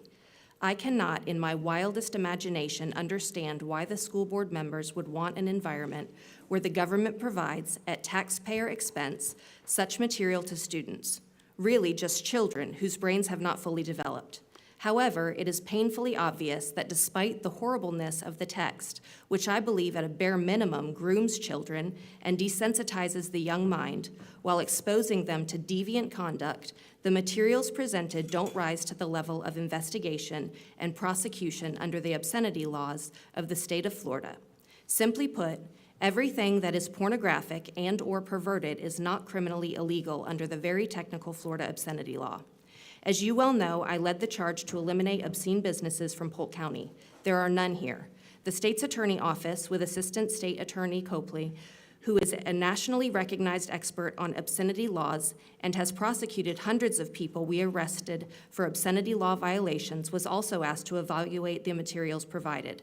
His professional opinion, State Attorney Brian Haas's professional opinion, and mine coincide. The materials we reviewed fail to meet the high standards for prosecution under current legislative and case law, even though we all are mortified by what we read. You know I love to arrest people who violate the law. The State Attorney Haas's prosecution standards are impeccable. If there was a criminal charge, we would hold those individuals accountable according to law. With that said, there are other paths the citizens of Polk County can consider to keep this reprehensible content from being exposed to children by the Polk County School Board. Request the school board revote on the recommendations I proposed, and Superintendent Hyde agreed. This would put in place an opt-in and opt-out policy mandating the parents be the only ones who can authorize their children access to the instant books, which which contain shocking, inappropriate language anytime the child is under the legal adult age of 18. Seek civil recourse and request the courts issue an injunction against the school board. Seek law changes through the Florida legislation. There are many forms of relief. Books containing vile content to be coded for age appropriateness. Stop the availability to students under 18 without the express written approval of the child's parent. Seek political relief by voting for school board members who you believe share your values. I appreciate your passion regarding the subject and the desire to keep the children of Polk County safe from such repugnant material. Thank you. Robert Goodman. And on deck is Leroy Kaufman. Continuing where Sarah left off. I am bound by, from Sheriff Judd, I am bound by the law as it written. If I can be of further assistance, please do not hesitate to contact me. We are following all legal methods suggested by Sheriff Judd, and we have already been working on all the things he mentioned in his letter that you have all received. We will not stop defending the innocent children of Polk County. The community at large is on our side of the argument, even with the amount of false information coming from this board and the teachers union. Let's talk a little bit about that. At the last school board meeting, board member Lisa Miller said, if we weren't careful trying to ban books, we were going to wind up getting the Bible banned. No one's trying to ban books. In Sheriff Judd's letter, he said it was no different than taking a child to an R-rated movie. That's all that's being asked here. We're just asking for a parent to have to check a box to say, this book contains this material. We understand. We will allow our child to do it. All we're asking for is commonplace protocols, just like an R-rated movie or a video game. At that meeting, I promised we would follow all legal avenues to protect the children. Within a week, I started dropping off 106 criminal complaint letters at sheriff's offices all over town. Those were not directed at teachers. Those were not directed at librarians. They were directed at this board because you made the decision, though it was not in plain sight, you made the decision to not protect the children. The books in question have content including graphic incestual pedophilia, bestiality, graphic rape. Your job is to protect the children of Polk County. You're hired by the community to do that. Kay Fields was just rehired, congratulations. Justin Sharpless was just hired to do that. We expect that you will do that. We are now submitting an appeal at Sheriff Judd's request to put in place the opt-in option, opt-out option you were against. Who here at this board is willing to align with our sheriff, Superintendent Hyde's recommendation, and respond to this appeal with a public school board vote? Please do better. Please do the right thing. We will work with you in any capacity.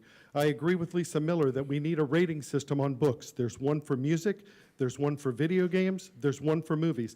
I would love to have that conversation with you. But the rhetoric has to stop. We all need to be on the side of the children of Polk County. I'm going to serve these. There's copies for all of you in here, and I will serve these to Wes Bridges, the attorney, for all of you to read. Thank you. Madam Chair, since I was addressed, I would like to respond. Ms. Miller. Just a point of order. I mean, I would prefer, Madam Chair, if we just stick to our agenda and get through our comments, please. No, I think that school board members, because they're not supposed to be addressed, when they're addressed, they're allowed to respond. Ms. Miller, you can respond briefly. Thank you. So yes, no one on this board is trying to harm children. We have a policy in place, and that's what I was explaining. In the state of Texas, when they started taking books out of libraries, another group came, and they pulled the Bible off the shelf. That's exactly what I was saying. Now it's under review. It is a slippery slope. We have a policy. So when the gentleman drove to Haines City Police Department, he could have gone 2 more miles down the road to Haines City High School that has the only copy of the body picture book that people are offended by. He could have taken one parent to that one high school, held the meeting, and had the book reviewed. There is policy in place. The disinformation that this is not in place already is what's upsetting.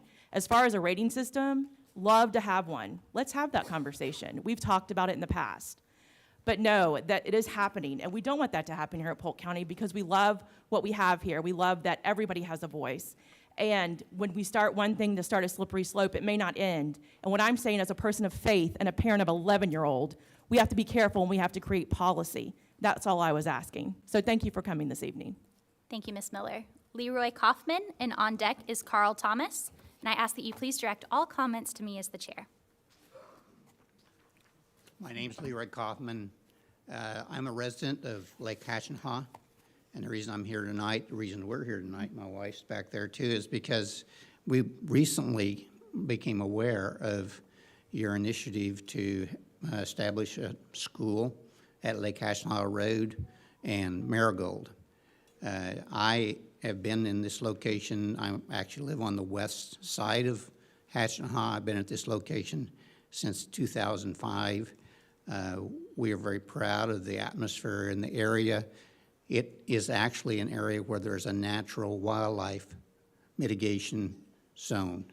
And we are very aware of the issues that would surround building all the buildings and the improvements that you're thinking about doing, and that we know all too well how greatly that would affect our area, and our infrastructure is not there.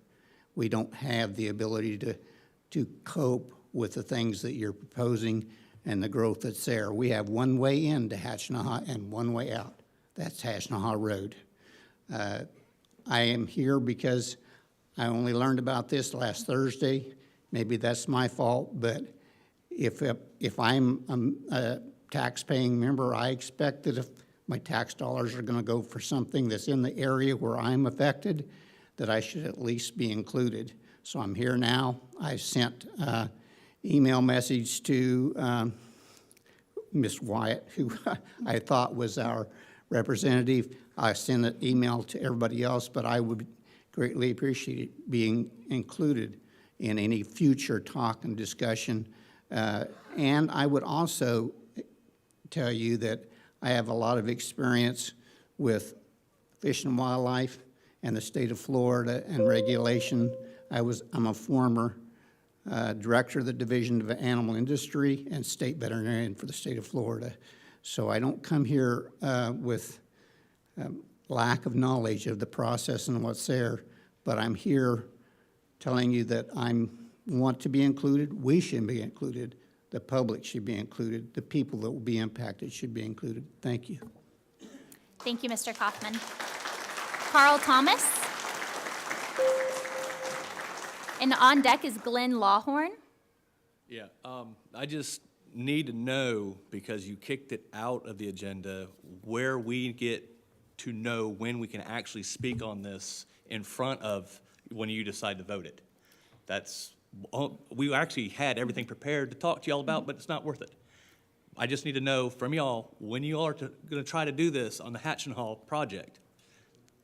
Do we have an agenda, or do we know how to get an agenda? So we will be bringing it back, Superintendent Hyde, either at the regularly scheduled board meeting on October 25th, or if they can get the proposals together before then, we'll add a special board meeting on, I believe it's October 11th. So the soonest will be October 11th. If it's not ready by then it'll be October 25th. But those agendas come out a week before, so the Tuesday prior on our website. So October 11th, there's not going to be like some special deal go on like in the middle of September and we don't get our No. voice? The earliest it would be is October 11th. Okay, thank you. Just for the record, too, sir. If there is a and for others. special meeting of the school board called at any time, it will be noticed publicly That's in correct. advance of the meeting. Where? That's what everybody It wants to will know. be noticed, first off, it is published in the Lakeland Ledger, which is the newspaper of general circulation for Polk County. It'll also be on the school board's website immediately after it's published. Okay, thank you. So, Yes, sir. if I may, Madam Chair, if I may clarify, because there are members in the community who are, I think, concerned or frustrated that the item was tabled. And so for absolute clarity, the board went out and looked at public property that was readily available. We entered into, or intended to enter into, a contract for 100-plus acres, so we would have enough property to build both a middle school and a high school site.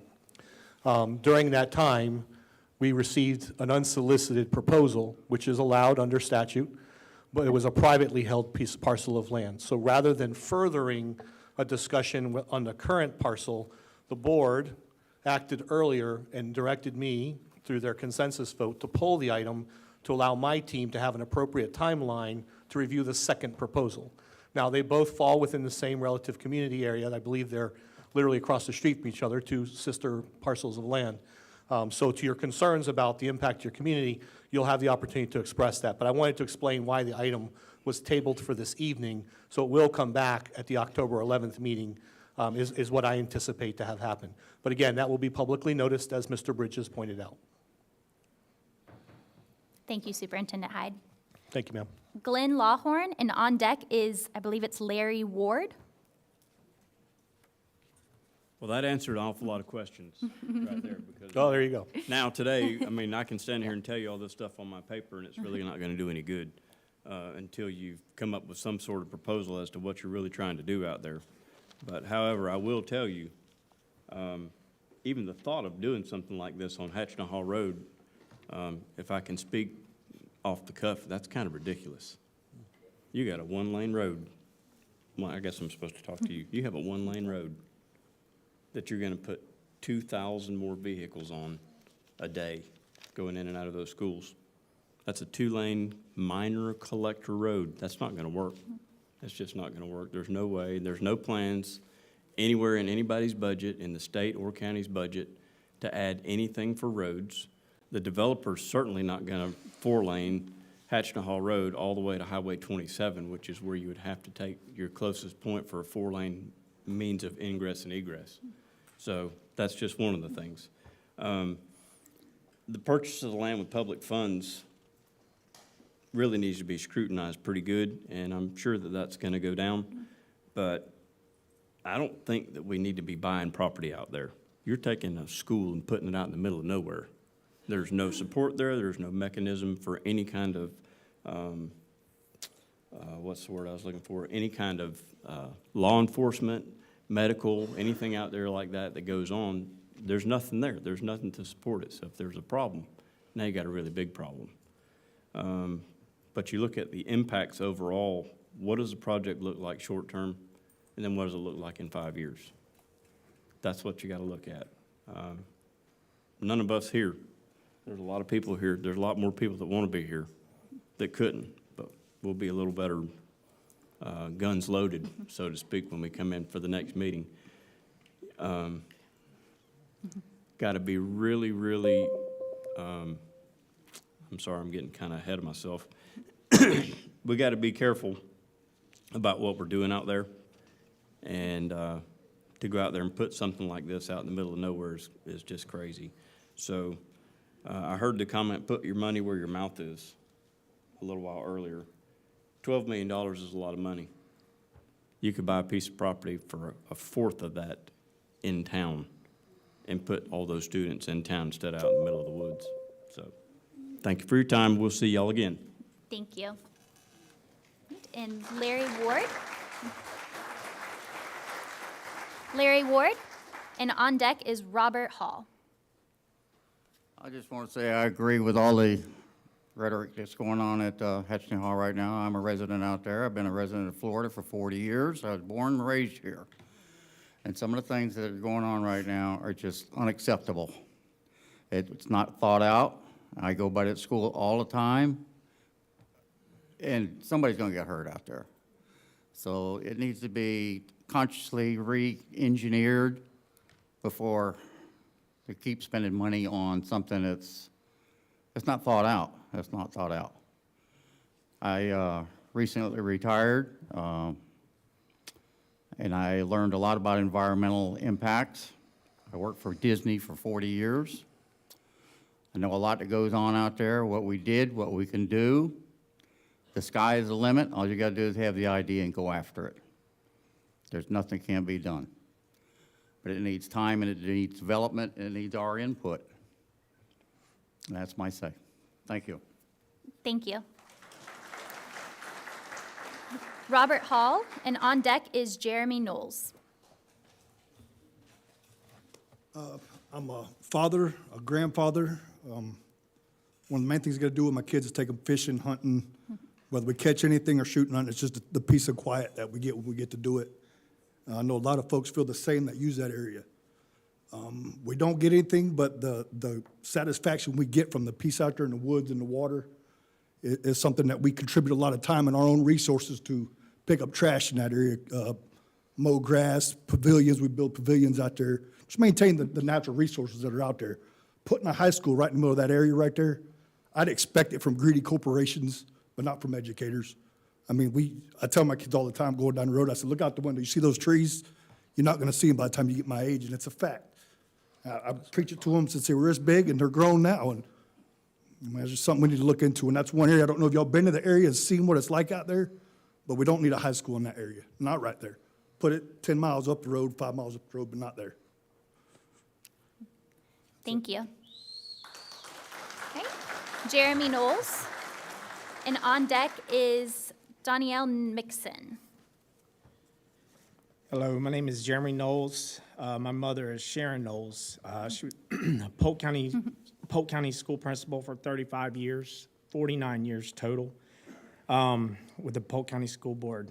So I completely understand the importance of the public school system and the need for growth when it's time.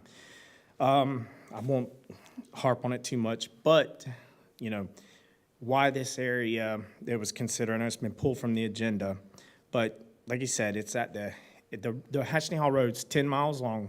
It's at the very end of it, a dead-end road that dead ends into a lake. All the property that's on and surrounding, it's a fragile ecosystem. Majority of it now is already state land. So it needs to be protected. Another thing, this property was for sale that I know of for at least 2 years. It was purchased in April. Then all of a sudden, 4 months later, there's a deal made with a developer that the school board's like, got to have this 100 acres of land. After, just 4 months of him closing on the land, and it had been for sale for 2 years already. So the question is why there and why all of a sudden? And then another thing, for example, just a quick search today on landwatch.com at the intersection of White Clay Pit Road and Detour Road in town, there's 110 acres for sale for $3.5 million. That's a third of the $12 million we're talking about. Why can't that be considered? You won't have the environmental studies to be done, the mitigation. It's, old citrus grove, everything's there ready to go.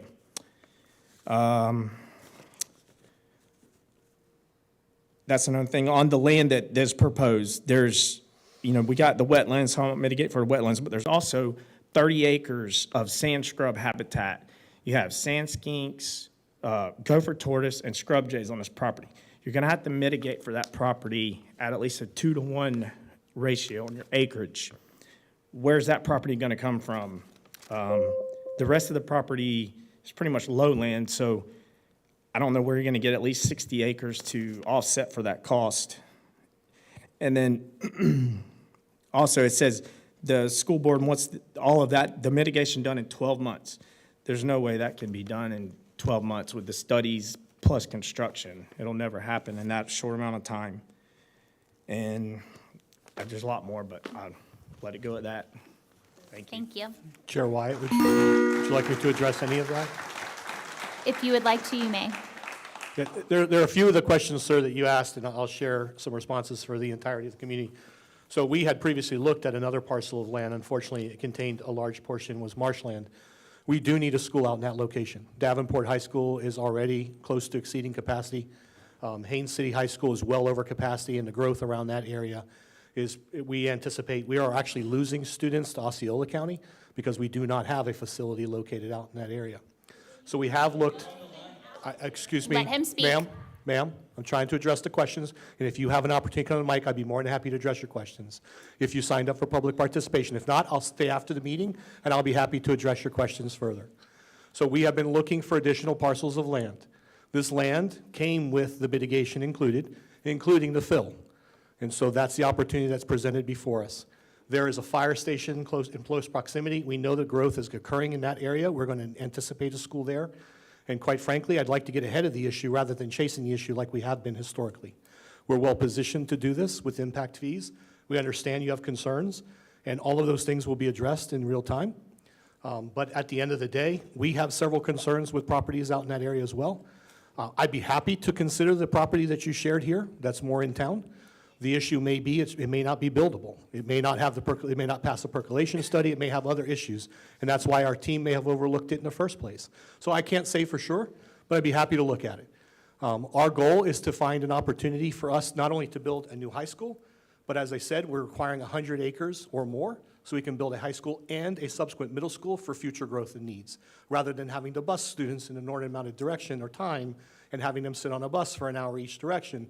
We have to get ahead of this issue. The school, if this parcel of land were approved and the board went out and put out an RFP for a construction firm and we were able to get started, we'd be looking at a 25-26 opening of the high school. So I think I've addressed as many of your questions as I can. I can't speak to the environmental issues as far as skink relocation and gopher toters. I don't know if your numbers are accurate. I know what's been presented to us by the potential by the landowner. So I'd be, again, happy to explore that further. But that's part of what the board took action on today, was to table this issue on this current property and explore another property. It was brought to our attention that seller feels they have a better parcel of land. But I will tell you, it's immediately adjacent to that property that we're already looking at.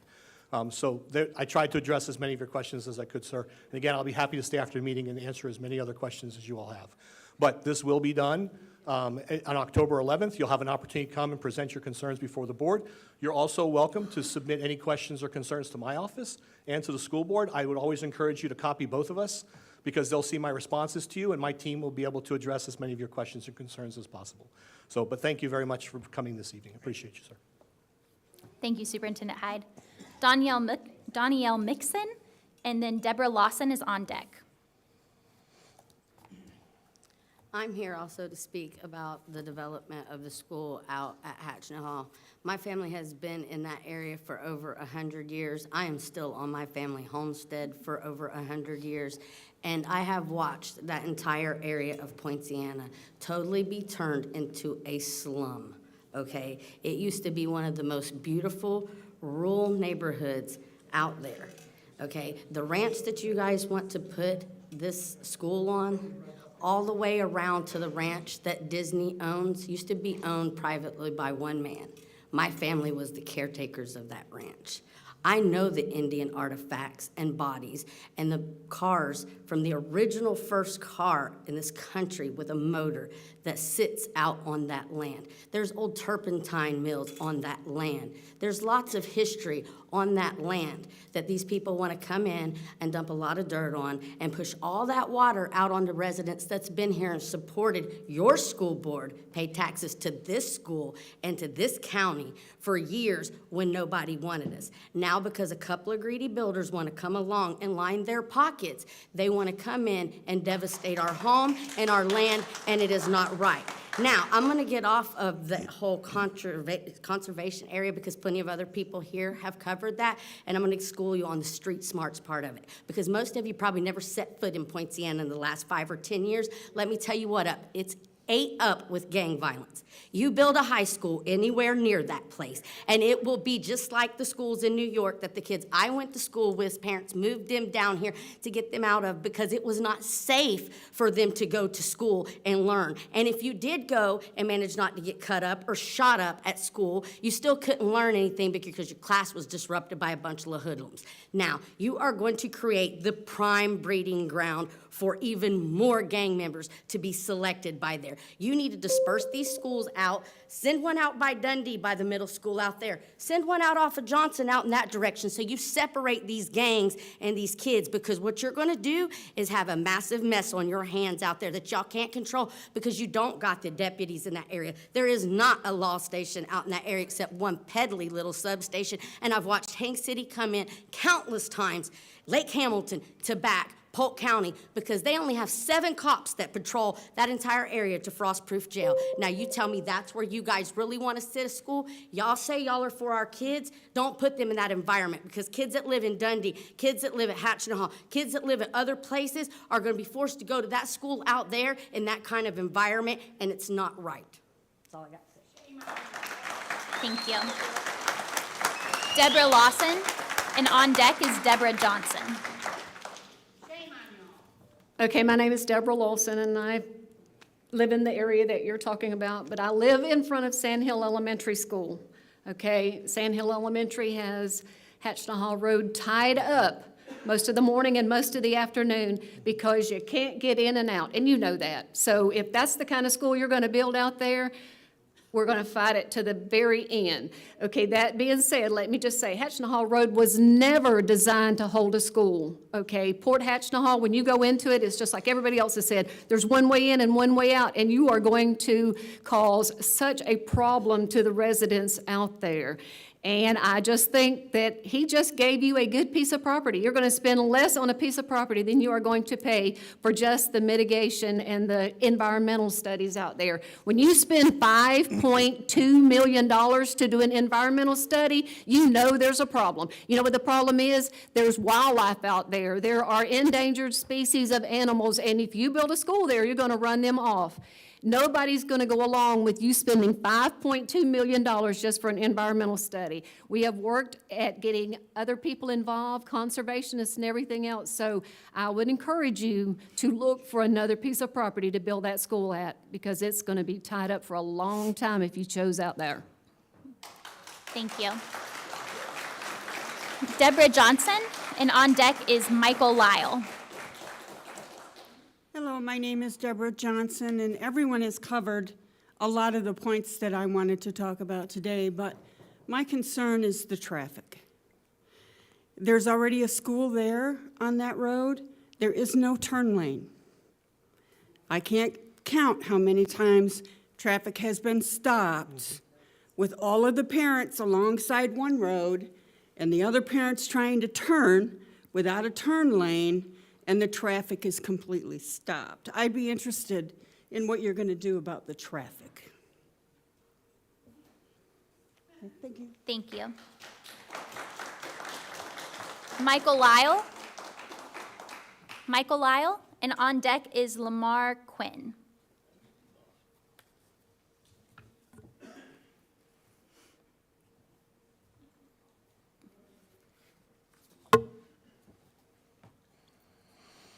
Most everybody's already covered most of the topics. I grew up out here on this lake. I grew up in this neck of the woods. That place as a whole has always been a sacred area. The property to the south is all in state protection. It's in protection for a reason. The property to the south of that, down at Kissimmee State Park, is in state protection. That whole ridge it's a watershed area, but it also has a lot of Indian artifacts. The road issue is a problem now. It's only going to get worse with more development without the road infrastructures. I live off Canal. My parents live off Kokomo. Both of them roads are congested. Now that school's back in, of course, like they were saying at the end of Jim Edwards there, or Tyner, it's blocked up because there's no turn lanes. But even the traffic coming from Points Inn and the port on Canal Road is basically a little side road, has become like Hatchnahaw Road. And that's been in the last couple of years. The only reason it's like that is because of the school zone on Hatchnahaw. It's a detour, you see, to get around. And it's easier for the people coming from Point Siena to get around there. The road infrastructure definitely needs to be addressed before any more housing, schools, or anything's put out that way, as far as I'm concerned. There's been a number of wrecks on Hatchnahaw. There's plenty of deaths from the traffic, but the school zones without the road infrastructure is just not going to work. And as far as where that area is, it all needs to be in state protection. It don't need to go to no school or buildings, period. It's been that way for centuries for a reason. Florida as a whole, we're losing any kind of resources as areas like that. They're dying off. Once the trees are gone, you got California. We don't want California in Florida. So everybody needs to kind of consider this because as far as conservation, if we don't conserve anything, we have nothing for the future. Resources are gone. And as far as that goes, the watershed, any hurricane, all that area is flooded. It's flooded. Anytime a hurricane comes, the watersheds from Point Siena Parkway to the lake, it's all downhill. So any pollutants is going into our ecosystem and our chain of lakes, which is Everglades headwaters, which is right across the street from where they want to build the school. Okay, why protect one side of the road with this and then not protect the rest? It just don't make sense. The property on the backside of the lake was Disney's that gave to the state. Okay, it's under conservation for a reason. And I feel that this property should be looked at the same way. That's all I got to say today. Thank you, sir. And Lamar Quinn. Hello, Sarah. Board members, thank you for your diligence, your hard work. Mr. Superintendent, we look forward to your leadership on this 100-acre, whatever this parcel might be. My name's Lamar Quinn, a resident of Lake Ashnell since 1963. Attended your Alta Vista School in its first grade year, 1963, right after it was built. Got some history. I spent a lot of time at Creek Ranch, which is now the Asana of the property of the 100 acres that you're looking at. Beautiful property. Folks have spoken to that, and I've walked that as a youngster. Just want to say that the history of this ridge area that has been referenced, the skinks and the gophers, Superintendent, appreciate you looking into that. Very, very important. But there's a bigger history to this ridge area for the whole state of Florida. And I'm confident that you folks are going to do the right thing. You're going to look at this and make the right, best decision, because growth is important. Our kids, schools, we've got to facilitate that. Might not be the right place, but we know it does have to happen. So we'll look forward to your leadership. We'll look forward to participating and bringing our countermeasures. We'll have a few, and let's make the right, best decisions together, okay? Thank you. Thank you. And with no further business to come before the board, we are adjourned.